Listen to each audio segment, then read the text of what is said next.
All right, guys. So let me talk about one of the simplest example that I can help you with, either 5i or Ishikawa. So let's understand this, right?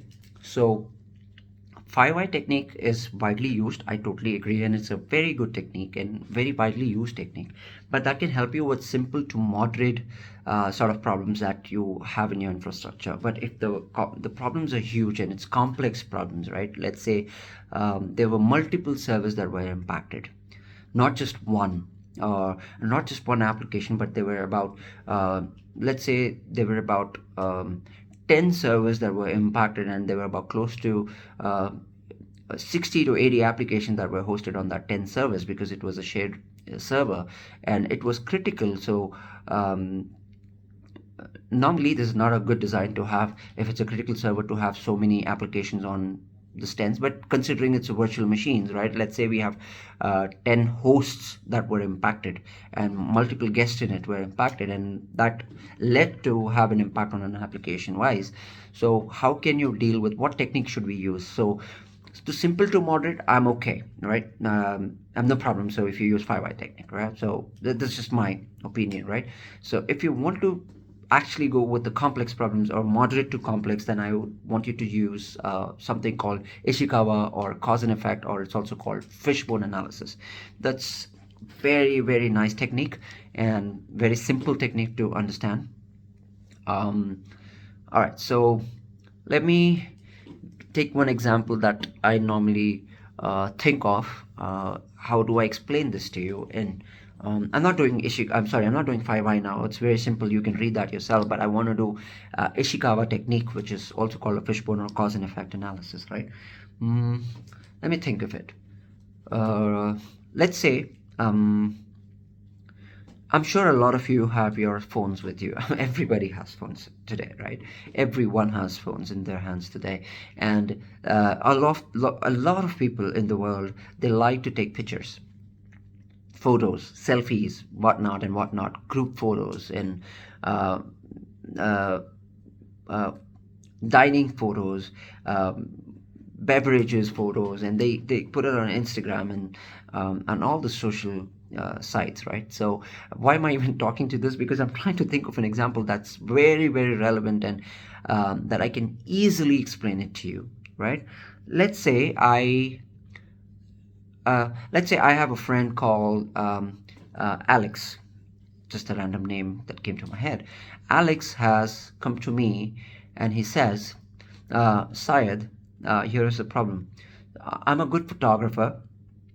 I normally take good photos, but I had a very I had a project that was given to me, and it was a costly affair, though I was going to pay big time on that, and I don't know that why at this time my photos uh, uh, are blurry.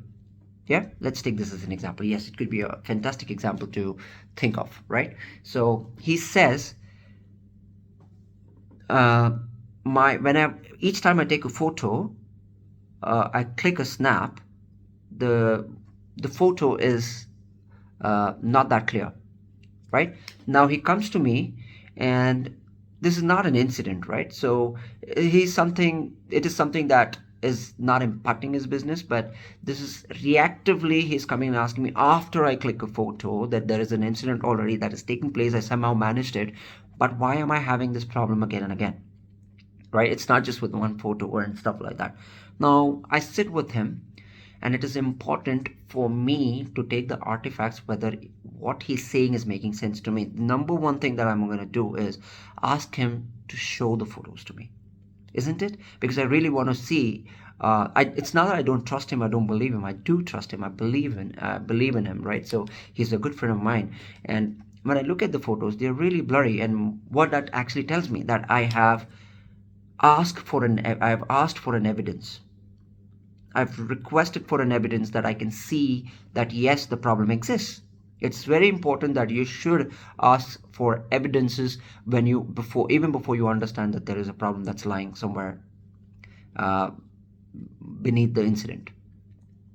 right? So I requested for an artifact. He showed me the photo, and I saw the photo was um, um, um, the photos were not clear, right? Sorry, I got a little ping. Yeah.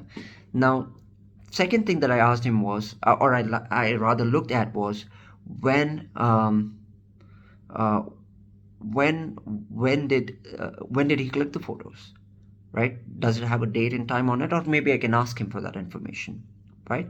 Now, why am I asking him that? Because I want to know if the timing that he's taking uh, is is not that great. But can it be only with one photo, or is he taking the photos at the wrong time, or maybe at the wrong slot during the day, or maybe there's not enough light and stuff like that? I need this information to help him understand instead that here is the problem that you are looking for.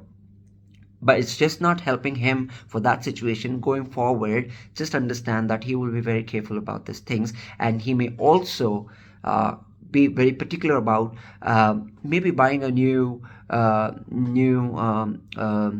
CIs, or maybe new products or new items that can give him more light. Because, right, I've just not helped him with this situation, or also helped him with something that he can do it later, and it can him prevent him to come back to me and say that I'm still getting the blurry visions or blurry photos, not visions, I'm sorry about the blurry photos, right? So does it make sense? It's just, let's start writing that. So what do you think my problem statement should be? Alex has a problem. He says he's getting not very good photos, or unclear photos, or my problem statement should be something like this, right? Alex unable to click good photos, or unclear photos. Should that be my problem statement? I always said we need to